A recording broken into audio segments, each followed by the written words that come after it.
안녕하십니까, 레필입니다. 10월 17일이고요. 오늘 원자력 테마 보도록 하겠습니다. 오늘 전반적으로 다 하락을 했습니다. 좀 크게 떨어지는 종목들이 꽤 있었습니다. 두산 에너빌리티도 5% 이상, 지금 5% 정도 떨어지고 있고요. 현대건설 9% 가까이 떨어지고 있고요. 나머지도 비슷하게 지금 하락을 했습니다. 일단 증시 동향부터 먼저 살펴보도록 하겠습니다.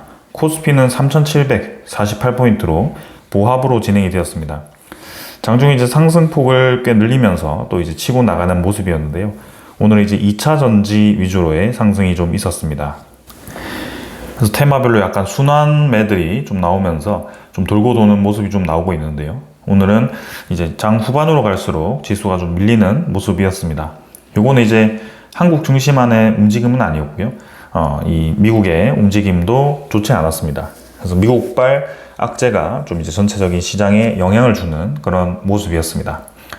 코스닥도 0.7% 가까이 하락을 했고요. 일단 오늘은 외국인 투자자가 양쪽에서 한 2,600억, 250억 정도 매수했고 기관 투자자 위주로의 매도가 집중되는 모습이었습니다. 코스피 2,000억, 그 다음에 코스닥은 1,300억 정도 매도가 나왔습니다. 해외 증시 같은 경우도 마찬가지입니다. 니케이도 1.4% 하락했고요. 상해종합은 1.9%, 2% 가까이 하락하면서 진행이 되었습니다.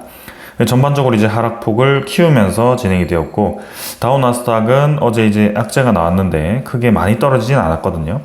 그러나 이 하락에 대해서도 특정 테마 위주로 좀 급락을 하는 모습이었는데 그 테마가 이제 원자력 테마였습니다. 그래서 그 하락에 대한 이유부터 한번 살펴봐야 되는데요. 일단 환율 보고 넘어가도록 하겠습니다.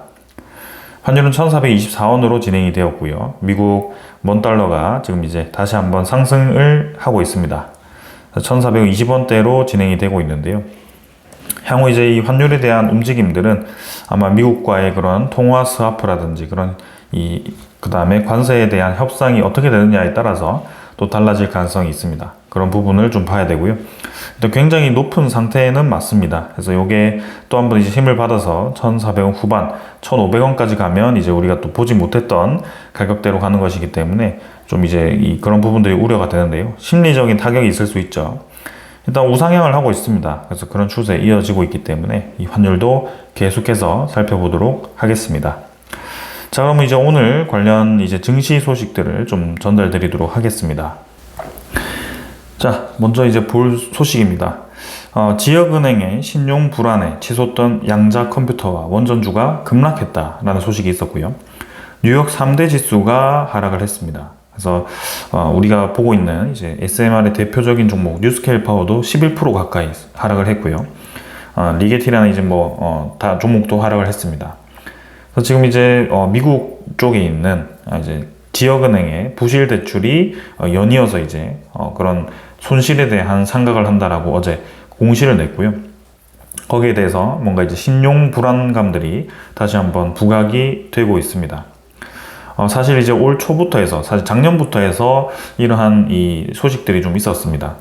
미국 내에 이제 고금리가 너무 이제 지속이 되다 보니 이런 부분들이 이제 부작용으로 나타날 수 있다라고 제가 이제 많은 말씀을 좀 드리기도 했는데요.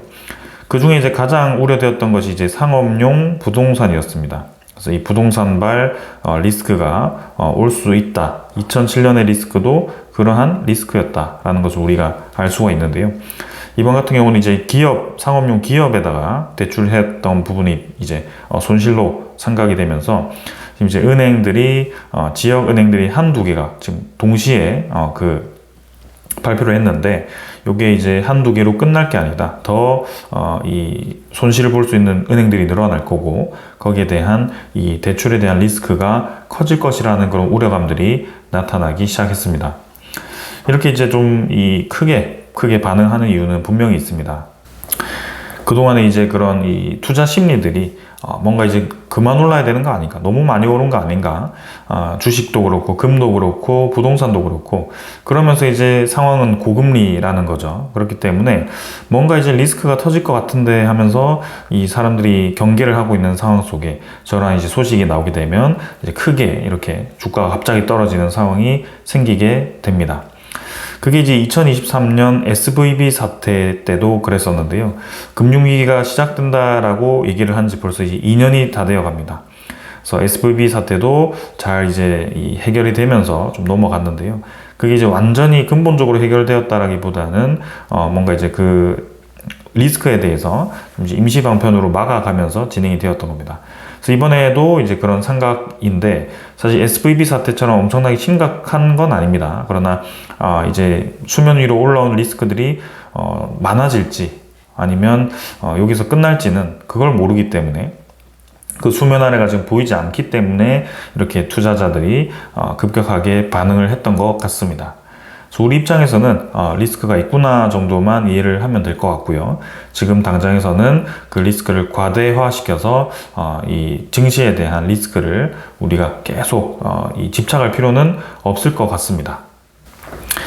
확실히 SVB 사태와는 조금 다른 이유는 그때는 이제 국채 금리가 급등을 하면서 오히려 미국의 국채 가격이 급락을 하면서 발생했던 문제였는데요.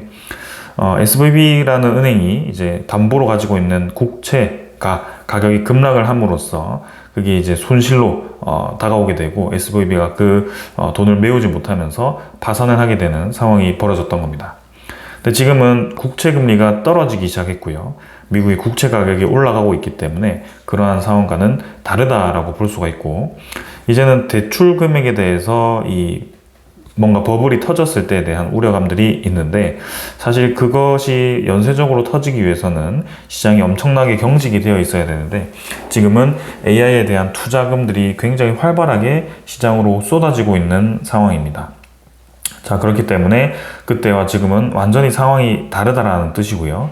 그렇게 상황이 다른 이유에 대해서 계속 생각을 해봤는데, 전체적인 경제 규모가 완전히 달라졌습니다. 그리고 이제 돈에 대한 유동성을 공급하는 주체가 단순히 이제 정부랑 은행만이 아니라 이제는 덩치가 큰 기업들, 덩치가 큰 이제 다른 투자자들이 그 자금을 대줄 수 있다라는 겁니다. 그렇기 때문에 지금은 뭔가 이제 금리에 대한 규칙에 의해서 시장이 규칙적으로 움직인다라기보다는 뭔가 이제 기술에 의한 전체적인 이제 나아가야 되는 방향에 의해서 이제는 경쟁 사회에 있어서 서로의 이제 경쟁을 이끌어내는 그런 상황 속에 투자가 엄청나게 유발되고, 그게 조금 우리가 알던 상황과는 다르게 지금 흘러가고 있다라고 볼 수가 있습니다. 그래서 지금 미국 10년물 국채금리가 이제 4% 아래로 이렇게 떨어졌기 때문에 장기금리가 떨어졌다라고 볼 수가 있습니다. 그간 이제 우려되었던 것은 단기금리를 내리는데도 장기금리가 내려오지 않는다가 우려가 되었던 건데요. 이제는 미국의 이 중앙은행도 이 수치를 보게 된다면 단기금리를 내릴 수 있겠구나라는 판단을 할 겁니다. 자, 그럼 이제 곧 10월 말에 발표되는 물가 지표와 소비자 물가 지표, 그 다음에 이런 것들이 어떻게 발표될지 모르겠지만, 일단 그것보다 더 중요한 것은 지금 저는 이제 지역 은행에 대한 리스크들이 부각이 되었고, 금리가 내려갈 것은 거의 확실해 보입니다. 그래서 10월 달에 이제 미국의 금리 결정이 있을 건데요. 그때 이제 0.25%가 떨어지느냐, 0.5%가 떨어지느냐가 이제 관건이 될 것 같고요. 저 리스크가 더 부각이 된다면 0.5%가 떨어지겠지만, 여전히 이제 물가에 대한 그런 상승분이 좀 우려감이 있어서 그런 부분들을 생각한다면 0.25 정도가 떨어지지 않을까 싶습니다. 이런 리스크 가운데 이제 마이크론이 중국 데이터 센터용 반도체 사업을 철수하기로 또 결정을 했습니다. 최근에 이제 미국과 중국이 계속 이제 대결 구도로 가고 있습니다. 이런 부분들이 이제 좀 강하게 이렇게 부딪히는 상황이었는데요. 그래도 이제 그렇게 심각하게 가지는 않았는데, 결국에는 중국이 미국의 반도체에 대한 수입을 좀 금지를 함으로써 마이크론이 타격을 입는 시그널이 나왔습니다. 이런 부분들도 약간의 이제 시장의 투심을 얼어붙게 하는 상황이 아니었을까 싶고요. 이런 것들을 우리가 좀 전반적으로 보고 있습니다. 자, 그러나 이제 우리가 주목해야 되는 것은 이제 대미 투자입니다.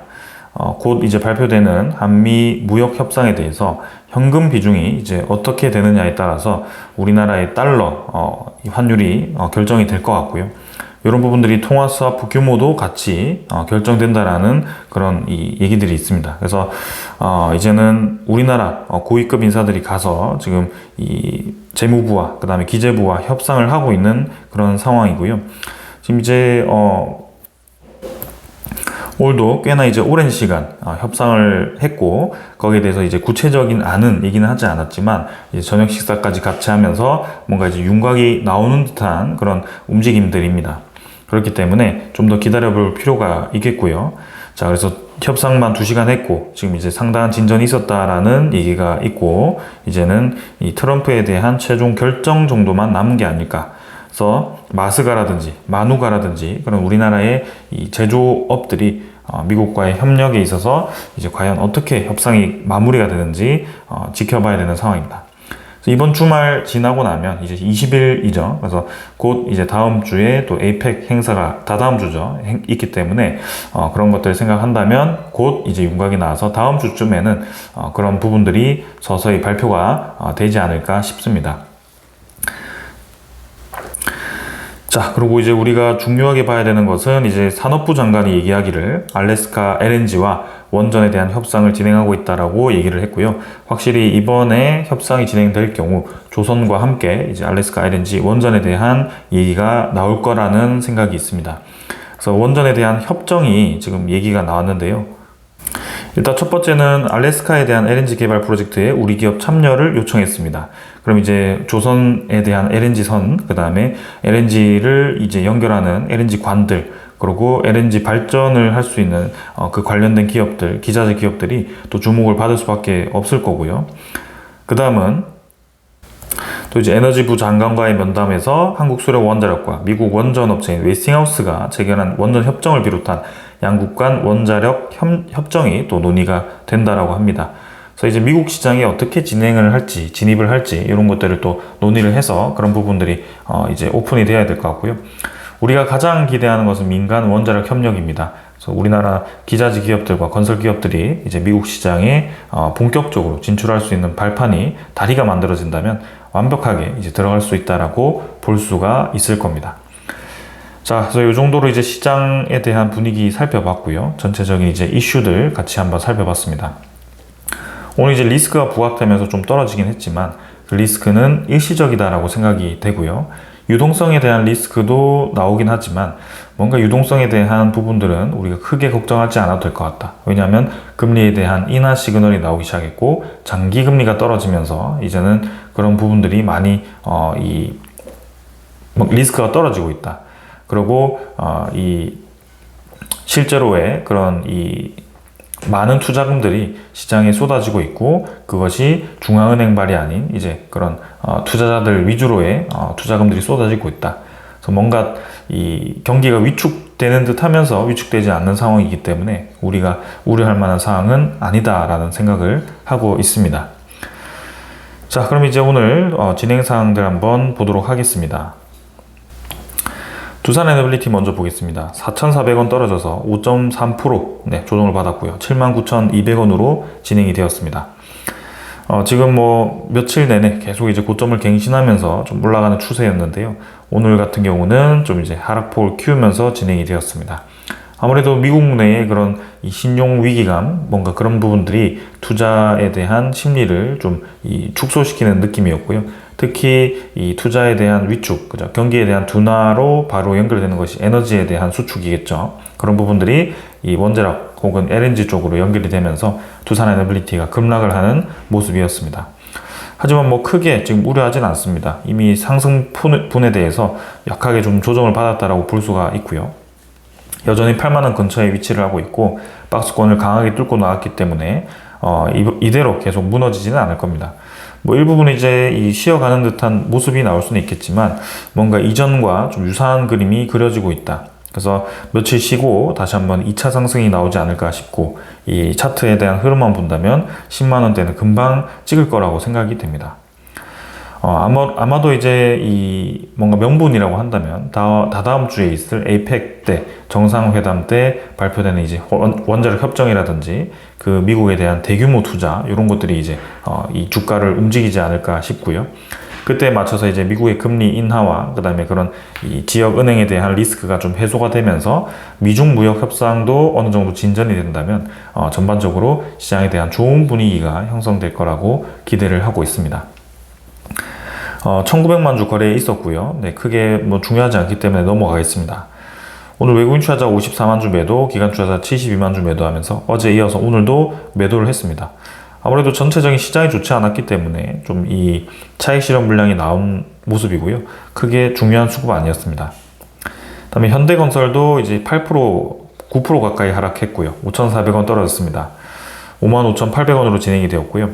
좀 많이 아쉽습니다. 그래서 지지 라인 만들고 이제 좀 뚫어가는 듯한 형태에서 한번 이렇게 또 눌러지는 형태가 나왔고요. 거래량이 또 증가하면서 그대로 떨어졌습니다. 특히 현대건설 같은 경우는 오늘 목표 주가가 또 떨어지는 듯한 모습이었고요. 메이리츠증권에서 3분기에 대한 영업이익이 부진하다. 그래서 예상치보다 좀 많이 떨어질 것으로 예상해서 이 부분을 하락을 시켰습니다. 불확실성에 대해서 지금 이 4분기까지 좀 수익성이 떨어질 거라고 보고 있기 때문에 이 부분들이 좀 영향을 주는 것 같은데요. 뭐 3, 4분기 정도는 사실 크게 중요하지 않습니다. 우리가 바라보는 시점은 사실 2027년, 8년 요 수준이기 때문에 그때까지에 대한 모멘텀이 나쁘지만 않으면 될 것 같습니다. 그래서 현대건설 일단은 저 목표 리포트 때문에, 주가 리포트 때문에 이렇게 떨어진 건 아닌 것 같고요. 전반적으로 이제 미국에 대한 그런 이 신용의 리스크로 좀 경직되는 그런 에너지 시장으로 이렇게 떨어졌다라고 볼 수가 있겠습니다.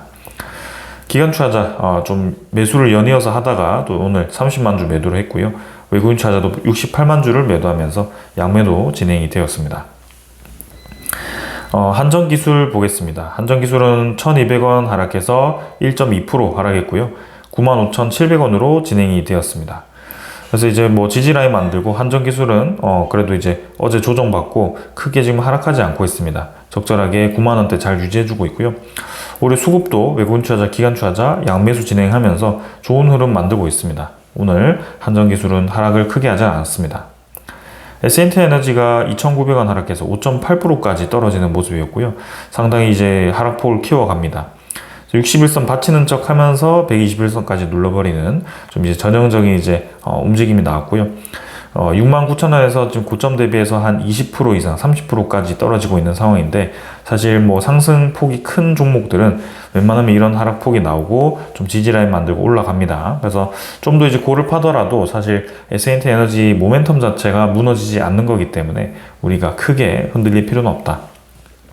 기관 투자자 위주로의 매도가 좀 나오고 있고요. 투신이 오늘 매도를 주도적으로 했습니다. 외국인 투자자는 11만 주 정도 매수를 했습니다. BHI고요. BHI는 51,300원입니다. 마찬가지 하락폭을 꾸준히 이어가고 있고요. 고점 대비해서는 이제 꽤나 주가가 빠져 있는 상황입니다.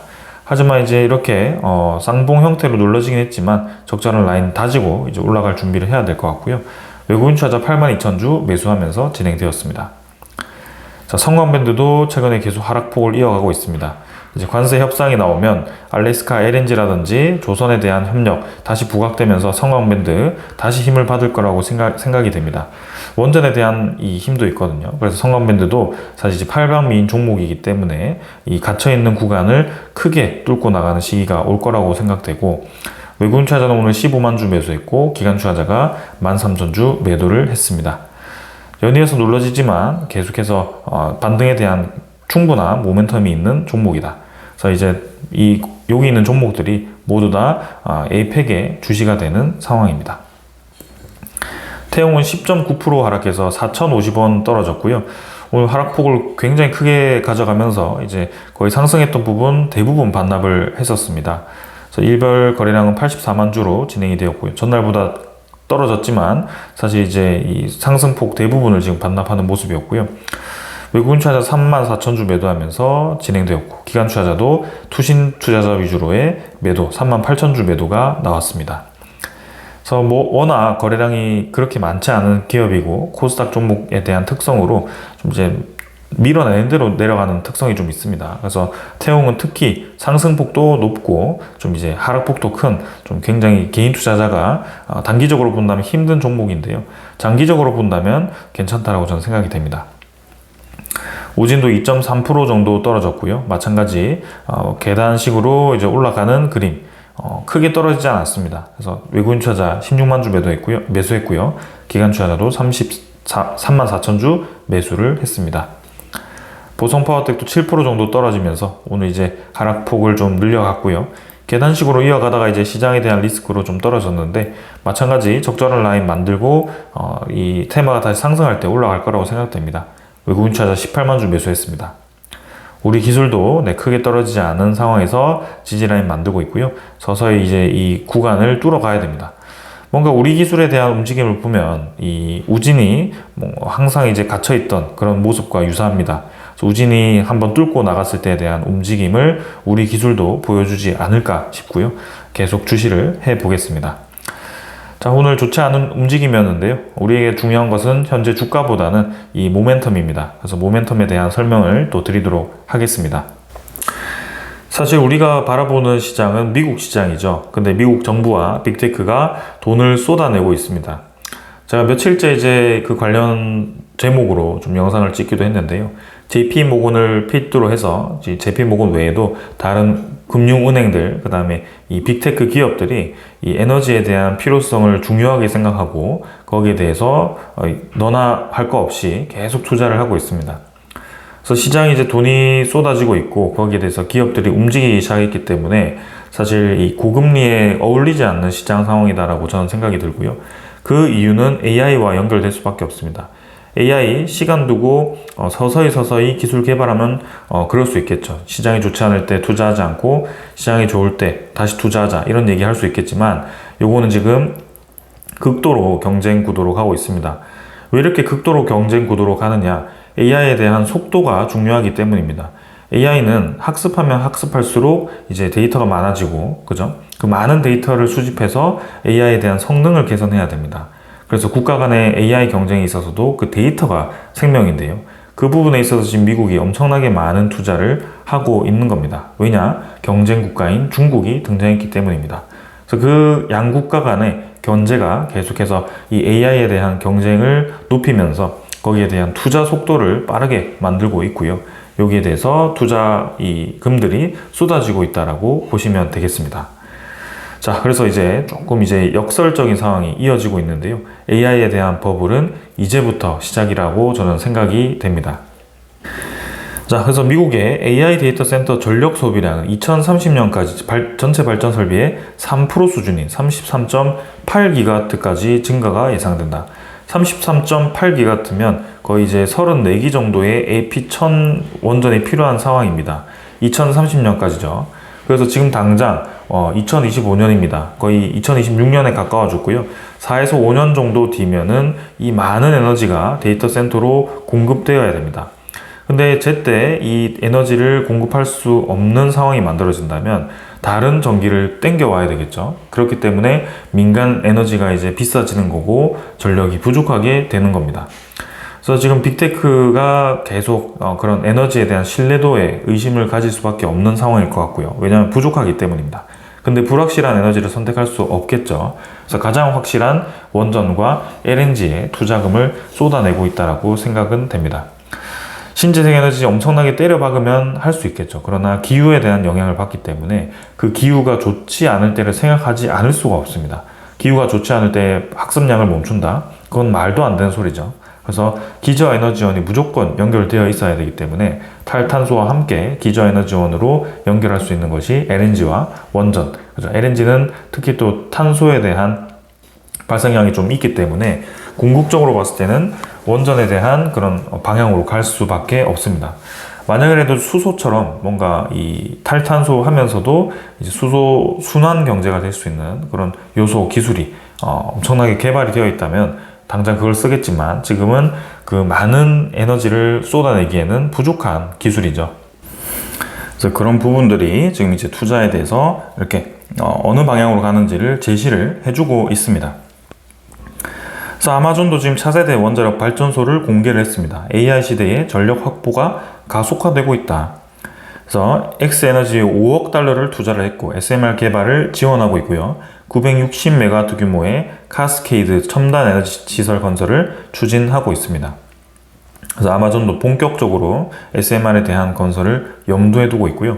2030년대 이후부터는 계속 그 SMR에 대한 건설이 가속화될 것으로 생각됩니다. 그리고 SMR 시장도 있겠지만 지금 당장 대형 원전이 건설이 시작되어야만 앞으로 10년, 15년 뒤에 그 부분들이 완공이 될 겁니다. 우리나라 입장에서는 한 7년 정도면 그렇게 건설할 수 있겠지만 사실 미국 시장 입장에서는 그간 이 케이스들을 봤을 때 그렇게 빠르게 건설하기가 어려웠던 것 같습니다. 그래서 여러 가지를 고려했을 때 한 10년 정도를 잡는다면 그 10년 동안의 그런 이 공백을 지금이라도 빨리 지어서 막아야 됩니다. 지금쯤이 2035년이죠. 그래서 대형 원전에 대한 건설도 이제 가속화될 것으로 보여지는데요. 이 부분이 이제 향후 우리나라와 그 미국 웨스팅하우스 간의 협상에 또 미국 내 대형 원전 동시 건설을 또 추진할 것으로 보여집니다. 아마 어떻게 건설할지는 협상이 되었을 텐데 향후 이제 책임권에 대해서 그런 부분들이 계속 공방이 오가고 있는데 이번에 좀 그런 부분들이 정리가 되었으면 하는 바람입니다. 자, 그러면서도 우크라이나에서도 SMR에 대한 로드맵을 개발을 시작했고요. 현대건설과 홀텍이 지금 청신호로 가지고 있다. 우크라이나 시장에 또 홀텍이 들어가죠. 그래서 현대건설이 연결이 되어 있고요. 미국의 정부 지원을 받아서 개발을 추진하고 있고 이제는 우크라이나 재건에 있어서 현대건설이 또 많은 관심을 받게 될 겁니다. 그래서 이런 부분들도 우리가 주목을 해서 봐야 된다. 자, 그 다음은 이제 중국도 이미 SMR에 대해서 개발을 시작했고요. 개발을 해서 이제는 건설까지 했습니다. 내년 중에 정식 상업운전의 목표를 가지고 있고 미국은 2029년, 한국은 2033년을 전망하고 있습니다. 벌써 중국보다 우리나라는 지금 6년 정도, 7년 정도가 뒤져진 상황이고요. 그렇기 때문에 우리가 가속화해야 됩니다. 미국도 2029년인데 중국이 2026년에 이제 시운전을 도입하기 때문에 상업운전을 하기 때문에 상당히 기술이 진보해 있다. 그래서 SMR 시장의 경쟁에 있어서 게임이 되지 않는 거죠. 이미 실증도 하고 상업운전 들어갔고 거기에 대한 건설 비용까지 절약을 했다면 우리나라가 향후 2033년에 이렇게 제작을 하더라도 단가 싸움에서 되지 않을 수가 있습니다. 그런 부분들을 우리나라 정부, 그 다음에 우리나라 기업들이 계속 이 생각을 하지 않을 수가 없다. 이제는 우리나라도 이제 여론이 좀 바뀌고 있습니다. 국민 40%가 원전 확대를 지지를 하고 있고, 그 중에 또 이제 37%는 유지를 해야 된다. 그리고 축소가 11%로 이제 응답을 했습니다. 우리나라 국감에서 계속해서 원전에 대한 얘기들이 오가고 있습니다. 이제는 탈원전이라는 얘기를 할 수가 없죠. 왜냐하면 세계적인 추세가 바뀌었기 때문입니다. 그럼에도 이제 우리나라는 이제 에너지 믹스를 얘기를 하고 있지만 뭔가 적극적인 움직임이 나오지는 않고 있습니다. 향후 우리나라의 이 AI에 대한 역량, 그 다음에 제조업에 대한 역량을 봤을 때는 사실 원전에 대한 비중을 유지한다고 했을 때도 원전을 지어야 되는 상황입니다. 그것은 확실해 보입니다. 왜냐하면 지금 전체 전력 시장의 용량이 1000기가와트라고 하더라도 그 중에 30%, 300기가와트가 원전이라고 합시다. 이거는 극단적으로 말씀드린 겁니다. 근데 이게 이제 향후 전체 시장이 AI와 그 다음에 제조업 시스템으로 인해서 한 2030년 정도 되었을 때 1500기가와트가 필요할 것 같다라고 합니다. 그러면 1000분의 이제 300, 30% 정도가 1500으로 가게 되면 30%가 되면 지금 거의 450기가와트가 돼야 되죠. 그래서 150기가와트가 늘어야지 비중이 유지가 되는 상황입니다.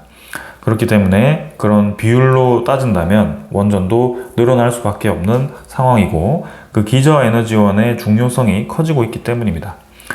지금 제시되고 있는 AI에 대한 데이터 센터, 그 다음에 뭔가 이제 제조업에 대한 그런 공장들이 모두 다 이 기저에너지원과 밀접하게 연결되어 있습니다. 신재생에너지로도 일정 부분 에너지를 충당할 수는 있겠지만 신재생에너지에 대한 출력 불안정성과 기후에 대한 영향, 특히나 백두산이라든지 후지산이 폭발했을 때 태양이 가려진다든지 풍력 터빈에 영향을 준다든지 그러한 이제 결정적인 상황이 뭔가 벌어진다고 했을 때는 완전히 그냥 기후를 활용한 에너지는 발전이 불가능한 상황이 될 겁니다. 그런 것들 때문에 그러한 상황을 가정하더라도 이 기저에너지원은 무조건 있어야 된다. 왜냐하면 기후에 영향받지 않고 안정적으로 에너지를 공급할 수 있기 때문이죠. 그래서 그런 부분들을 고려를 한다면 이 기저에너지원이 늘어날 수밖에 없다. 데이터 센터와 제조업이 늘어나는 만큼 기저에너지원도 늘어나야 된다. 이렇게 볼 수가 있는 거죠. 그래서 우리나라도 거기에 맞는 전력 시스템이 필요해 보이고 12차 전력 소국 기본 계획은 그런 것들이 좀 반영이 되어야 되지 않겠나라는 생각입니다. 그리고 튀르키예 이제 대통령은 에르도안 대통령이 이제 신규 원전 프로젝트에 대한 추진 계획을 언급을 했습니다. 최근에 튀르키예 원전에서도 미국과 한국에 대한 참여를 요청을 했고요. 이제 중국과 러시아 프로젝트가 있는데 거기에 이제 미국과 한국까지 껴서 세 가지 다 진행할 가능성이 높아 보입니다. 왜냐하면 최소 12개의 대형 원전이 필요하고 5기가와트 규모의 SMR을 건설해야 된다라고 얘기를 했기 때문입니다. 그만큼 지금 많은 원전이 필요한 튀르키예고요. 원전에 대한 이 발전량을 계속 늘려가고 있는 상황입니다. 자, 그래서 전체적인 시장은 확실히 방향이 정해졌고요. 시장에 대한 리스크 저는 크게 우려되지 않습니다. 잠깐 이제 파동은 있겠지만 전체적인 이제 방향은 정해졌고 투자금이 쏟아지고 있기 때문에 유동성은 충분해 보입니다. 뭔가 리스크가 보인다면 이제 그 리스크를 막기 위해서 시장이 움직일 거고요. 충분히 이제 유동성 자금이 풀려 있는 상황 속에 그러한 리스크는 금방 이제 꺼질 것으로 예상이 됩니다. 향후 우리가 기대하는 것은 2026년, 2027년으로 갔을 때 그러한 전력 시장에 대한 폭발적인 수요를 누가 감당할 수 있는지에 대해서 우리가 봐야 되고요.